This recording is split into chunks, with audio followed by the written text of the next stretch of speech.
Hello, everyone. Welcome to yet a new episode of Marketing Blueprint. As usual, today we're going to be talking marketing, career, personal growth, personal development. And to achieve that, I've invited a true international marketing leader, Gwen LaFage. Welcome to Marketing Blueprint. How are you doing today? Thanks, I'm doing great. So I must say, because not everyone can see what's happening behind the scene, I'm really thrilled to have you here. First, because it took us a year to figure out how to make that happen on Marketing Blueprint today. And then when we finally get all the planets aligned and get everything ready, the recording platform I was using just decided that was not going to be the day. So we had to reschedule everything. So a big thank you for your flexibility. I'm really, really happy you could make it work today. Thank you. I hope, finger crossed today is going to be the right one. Let's see what happens. I really hope so. So I'm not going to explain too much because we've started this already a week ago. So you're very familiar to Marketing Blueprint already. As usual, I'm going to start with a quick review of your career because you have a pretty outstanding background here, worth discussing a little. You, as your name kind of suggests, you happen to be French and you had your master degree in France before deciding that France may not be enough. For you, you moved to the UK to take a marketing manager role at SmartStream Technologies in London, then became account manager at Euro 𝗪𝗪𝗁𝗂 and senior account manager at Proximity BBDO back in France. Then account director at Grey Group, director of client services at Leo Burnett. Then you decided to make two major changes, both in your personal and professional life. You flew all the way to the Silicon Valley to become an entrepreneur and started your own company with 𝗪𝗵𝗁𝗁. Then you became account director for 𝗁𝗏, first in the US. Then, because of your talent, they decided to bring you all the way back to Europe, became GM of the whole Europe from Stockholm this time. Now you're VP marketing for both brand and content at 𝗁𝗏, started in Atlanta, US. It's hard to get more international than that. Is that an accurate picture? It is a very accurate picture. I think maybe I'm missing Asia in my background. I've never lived in Asia. I've visited a few times. But yeah, I've always enjoyed working in very global, international space with a large variety of culture and diversity in teams. So I've been lucky to be able to do that throughout my career. So I'm going to start with the most obvious question here. Why so much traveling? I mean, I understand that obviously looking back, you love the traveling, you love the different cultures and places and all that. But when you started traveling around, was it purely opportunistic, like an opportunity popped up and you had to seize it, or was it by design? You wanted early on to work all over the world. I think the first move, which was from Paris to London, was opportunistic, not so much from a career perspective, but my boyfriend at the time, now husband, was in London and told me basically to come, that he was not going to come to Paris. So I'll come back to Paris. So I followed. And this started, I think, the desire to explore more. And I will say the next phases and travels were more by design and the desire to like go somewhere else and explore something else. So it was a choice, more of a personal choice at first rather than a career one. Some of the moves definitely very much aligned from a career opportunity. So I got lucky in that way, but it was, I will say, life first and job second in many of the cases. Okay, so you've been lucky. You made life choices that turned out to be fantastic career opportunities as well. But how do you do that? I mean, your first move was immediately after your studies. So you're probably where I know I was unaware of complexity, obstacles, and fearless at the time, I would assume. But how do you find a job in the UK when you live in France? How do you find a job in France when you live in the UK? How do you fly a job in Atlanta while living in Stockholm? I mean, how do you make that happen? That sounds like pretty difficult to achieve. It can be difficult. I think it's a lot easier once you've decided you're making the move, and that actually you present yourself as being already in the place. So I think finding a job in France from the UK, or in the UK from France, like, it's really hard, because the first thing company sees is like, oh, this person is not even in the country. So I definitely made the move and kind of got an address in a way or another, even if I wasn't already there, to say, like, I'm actually in the country already. And I also had like a great advantage, especially to when I moved to the US, that my husband is French American, so I had a green card, so no pressure on the company to make me a visa, or like I had that flexibility, right? And same back to Europe, no pressure on the company, it was all on myself. So that's definitely a big advantage. It's really hard when you have to convince a company to hire you, and you're asking them for a lot of paperwork and a lot of, you know, yeah, you asking them to really like help you move. I think when you make the move and then say that I'm moving, it's happening no matter what, or I'm already there, it's a lot easier. So if I wanted to summarize the big elements here, first you're gonna have to take a leap of faith. It's better to move first. Try to go to a country where you're not gonna have to fight for a visa for the next 3 years before getting a job. Basically, make it easy for the company to Yes. select you. And I mean, you're not saying it out loud, but I'm guessing, reading between the lines, this was a fantastic move for your career, and that's something you would recommend everyone to do, to try things outside of your comfort zone and outside of your native country. I think for sure. Like, I mean, I don't regret any of the move that I've made. I've liked them all in different ways. Even if I decided to leave at some point, I think it taught me a lot at each step. Um, were they all like the perfect career move? Maybe, maybe not. I think like I didn't really do all the move from a career perspective, right? And I think that's like a always been my North Star, is not really been to have this linear upward career from the start. I've made like sideways moves. It turned out like definitely really well for me, and I'm happy with what I'm doing and all the changes that I've made.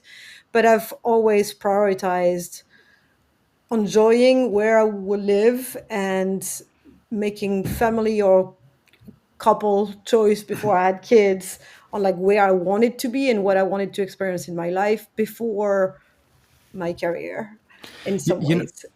Yes. you, you know, you're saying something that's super interesting. I received here on the marketing blueprint a few months ago a fantastic marketing leader called Tom Murphy, who had major roles at Microsoft, at RingCentral, at Veeam, many big companies. And one thing he said that he's learned way too late in his career, and he wished he had heard it earlier, was making horizontal moves is sometimes much better for your career and personal path than just looking at the constant, vertical jump. Because doing horizontal things, you learn new skills, and you may actually go higher faster by going horizontal than just going vertical. So and he's also someone who started in Europe and moved to the US to Right. accelerate his career. So wisdom is being shared.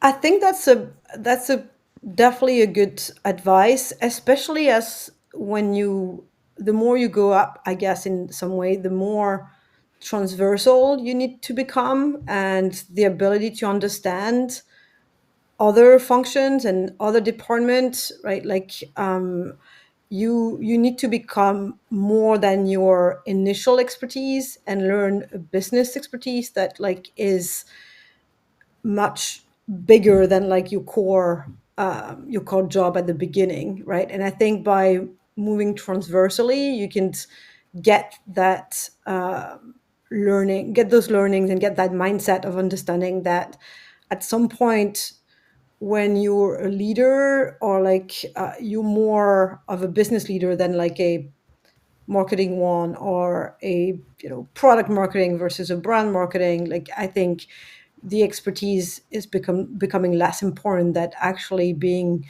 a good leader and being like business focused. In my case, i I've kind of always stayed, except maybe one exception, in a similar expertise around brand creativity, design. I've learned a lot from other marketing functions, but I've not really like, I was never a product marketer, for example. Did I touch on product marketing? For sure, because there was moments where I worked with a lot of product marketers. But I think, especially for people who want to become CMO, um, I joke about this. Is like the role of a CMO, sometimes it's more about chiefing than marketing, right? So you kind of like need to understand all the function, and you do less marketing when you are a CMO than when you actually are in function in a marketing team, right? I like marketing a lot, and I like what I do, and so I think I do not want to kind of become just like a business leader. I wouldn't want to be any business leader, I think. And I think it depends what you want, right? Like what's your focus as a career, and what you want to learn and what you like. For me, I like marketing and I want to stay in marketing. So yeah. You said something super interesting just now. You said making horizontal moves is interesting because you get a broader picture and you Yes. understand, you speak a different language, you understand different aspects of the business, you get to work with different departments and all of that. It's actually very similar to working in different countries. You get different cultures, different ways of working together, different rules, spoken rules and unspoken rules. What did that teach you? I mean, if we step away from all the stereotypes of what it is to work with Americans, what it is to work with people from the Nordics, what it is to work with people from France or the UK, how did you adapt to all these different cultures? And did you come up with a recipe that helps you? Now you're starting. If you were to start in Asia tomorrow, do you think you will adapt much more easily today than you'd have 15 years ago? And what did you learn from all these experiences? Yeah, for sure. I think like each experience teach you that people think and act and work differently, uh, based on their background and where they live. So the influence of culture on ways of working is is big. It's like it's definitely there, and we don't really think about that, right? Like you think, oh, you've worked in tech versus you worked in, I don't know, healthcare, and like those are like what really makes things different. But the ways of working, the way to approach relationships with people, the relationship to authority, relationship to time, I think there's a lot of things that varies based on culture, and I think understanding that is crucial to have more empathy with the people you work with in a global organization, and understand how their mindset, and the way they act is really affected or like impacted by how they grew up. And like people, like I try to think, and sometimes it's hard, right? I'm a pretty emotional person, I guess, because I'm French, uh and like sometimes I you forget that people, you need to start from the principle that people have good intentions, and like they trying to do what they think is right, and sometimes it's upsetting or frustrating, and you're like, why do they do this? Like, this makes no sense, and it maybe makes no sense to you in your mindset and in your view of the world, but for them it was the best. Yeah, the best thing they could do, right? Like they think people are most of the time, except maybe a few exception, but people are always trying to do a good job, right? Like I think they're trying to do a good job, they're trying to like do what they think is right. And everyone has that kind of like mindset, which sometimes is clashing because we don't have the same, we don't share the same way of seeing what's right. But yeah, that empathy and that understanding, that I think is critical to working in global context. So empathy plus always assuming people have good intention in mind, and they may just have a different point of view from yours, really helps Yeah. settle down in any environment. There is something else. So you've done a little bit of horizontal left and right. You've done multiple cultures. There is something else I see in your journey. You've had both frontline jobs where, as account director, you're directly talking to customers. You have more back office jobs where you work with your team, not necessarily directly on a daily basis with customers. You've had true marketing roles. You've had GM roles. So you've had all these different roles, sometimes very marketing, very customer centric, and sometimes a little bit more remote. Did that help your career to get these various aspects of closer, further from the customer? What kind of impact does it have? Yes, I think for sure, the experience that you gain working on the agency side, which was most of my career, right? Like I've been on the agency side in a client service role or various client service roles in many years before I actually started to work in-house, like or inside a company in a true marketing role. And that has helped tremendously because managing direct clients expectation like is in a way very similar to managing stakeholders inside a company, and being able to kind of juggles a lot of different clients, a lot of different projects, like teach you to be a better marketer in my mind. And understanding the pain, like I think when I was on the agency side, I didn't truly sometimes understand why clients will be so slow, or like, they would you, Now I you know. right, they're so slow. And then when you actually at the company, you realize why. It's because there's all this background thing that happening that you don't really see. And you get frustrated on the agency side by your client, right? Like there are clients that are really pretty bad, so that's also something. But you kind of learn to like accept because they are the clients, or not if you think they're going too far, right? Like, and still defend your agency, your team, the work of that have been done by the agency. But you really learn to like appreciate that and find a way to navigate it in certain ways. It goes back again to that empathy. And I think being inside a company, I've realized how much more challenging it was to be inside a company. And I've also gained a lot more respect for agencies. Like, I think that's something that is very important, is like how you treat like the people you work with. And yes, you're the client, and yes, you're paying them, and of course most of the time they're going to be nice to you. But you want to kind of like, I think there's understanding their day to day and how they work and their challenges is important. And you as a client, you get so much more if you if you're nice to the people you work with. It seems obvious, but yet there's like a lot of client that treat their agency so bad, and then they don't understand why it's so hard. And yeah, so Still about human relationship. Actually, exactly. talking about that, let me take a segue for a second. There's a question I love asking most of my guests, and I think it's very relevant in your case. What was your dream job as a kid? Did you dream of going to SF and do some branding, build your company? What was your dream job? So as a kid, I wanted to be a journalist and like a photo reporter, and travel. So I always had like the travel aspect. So I think that's always been there.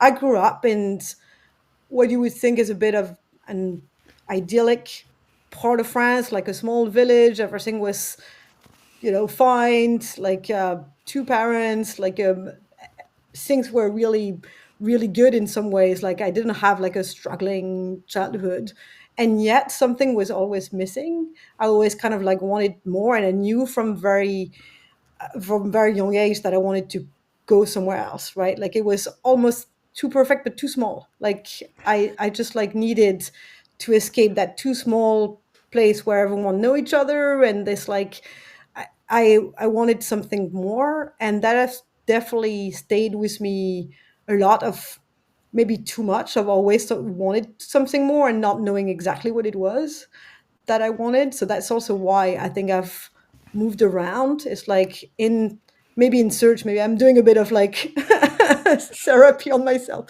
but like of like the why of the move, but like trying to find something else that I found part of it every time. So yeah, I think the desire to like explore something and was there from the beginning. And it very early though, I guess at the end of my well, around 18, right, like when you start deciding what you want to do, and I started business school, very early I wanted to work in creative agencies.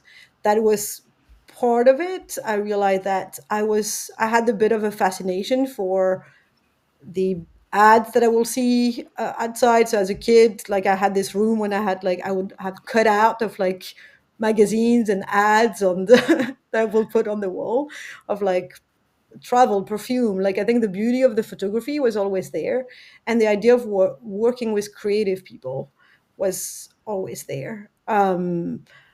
And it's just transformed over the years. But yeah. And at what point did you say, now I've I've built enough of my career. I'm gonna drop everything. I'm gonna fly all the way to the US, and I want to be an entrepreneur. Was it in your blood from the beginning? You wanted at some point to create your own company, and you finally got to the point where now is the time, or was it just opportunistic? You were there and you did that. Why not? It was more of a burnout, I think. Of like, I just had enough of working in creative agencies, and at that time I was like, no more agencies ever again. um I just didn't want to do that job anymore at all, and I wanted to escape a certain culture and a certain hustle, and partly toxic culture that you can see in a lot of agencies in France, that kind of pushed me to say I don't want to do this anymore. I'm done. And so in before that big move, I had also, we don't really see it in my resume, but like I had taken a year off to travel with my Of husband. course. So I backpacked for a year, thinking, hey, I just don't want to work anymore. Like, and I was, still quite young, right? And I was already burning out. And so that happened a few time in those early years. And I think that also taught me how to manage that stress, and that I can decide not to continue and take the risk of like leaving something and still manage to land on my feet. It was a lot easier at the time. I had no kids, no mortgage, no, all of the Different life. different life. But I think I see this a lot right now. Of like, there's a lot of people and a lot of marketers that are burning out in tech and decide to leave what they have for not a clear opportunity, and like bet on themselves and that type of mindset. And I think I totally understand that, because I think it's probably the best thing you can do if you feel you're not getting the satisfaction, and you're not, yeah, getting more from what you're doing, right? Like I think betting on yourself and taking those risks. I'm definitely a risk taker. And I wouldn't say that all of the moves and all of the changes have been easy, right? Like they've been, of course, there's been a lot of challenges along the way. But at the same time, I think those risks and those changes taught me so much. I Yeah, I wouldn't change it for anything. So switching to a slightly different topic, because I follow you on LinkedIn and you have quite an opinion about many things in your area. And one of the things you talk about a lot is obviously branding, and the fact that the way you look at brand should not be a silo. It's part of everything the company does. Now, many cases, in many companies, brand is just a department or just an individual contributor in a corner somewhere doing something called brand. How does it work in your mind? How does brand influence the rest of the department? How do you put it at the heart of the company? And most importantly, to get back to talking about marketing career, for those young marketers nowadays that's starting their career and don't really have that vision of brand being part of everything because it might not be how their first company is actually acting. How should you look at brand as a fresh marketer trying to build your career? How important is it for the business in general, for marketing specifically? What's your view here? What's your advice? How do we do it right? Yeah, that's a lot of question into one to unpack. But I think, I mean, if my goal, and maybe I'll start there also for people listening, like if your goal is to kind of become CMO, and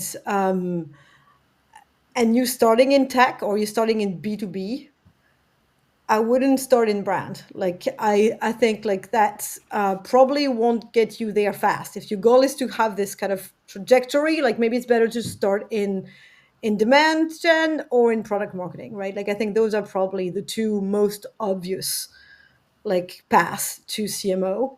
I think the if that's maybe not your ambition, not everyone wants to become a CMO, right? I think it depends of your sensibility. I will say on the other hand, if you have the opportunity, and it's really true in France, especially, to start as like a brand manager in a large FMCB company. So like if you start as like a Procter and Gamble or like, those very large companies in France, and you have a role of a brand manager, your role is definitely a amazing starting point for like a marketing career. And the role of brand managers in those companies is a mix of product marketing, brand, demand gen. Like you actually manage the live campaign pricing of a product. You become like a brand manager for I don't know, like what's a good example of like a shampoo brand, like, or then you kind of like do everything for that one product, and you are that kind of marketing person that works with product and set the price and look at the market and decide on the campaign, and like so you have this kind of holistic view.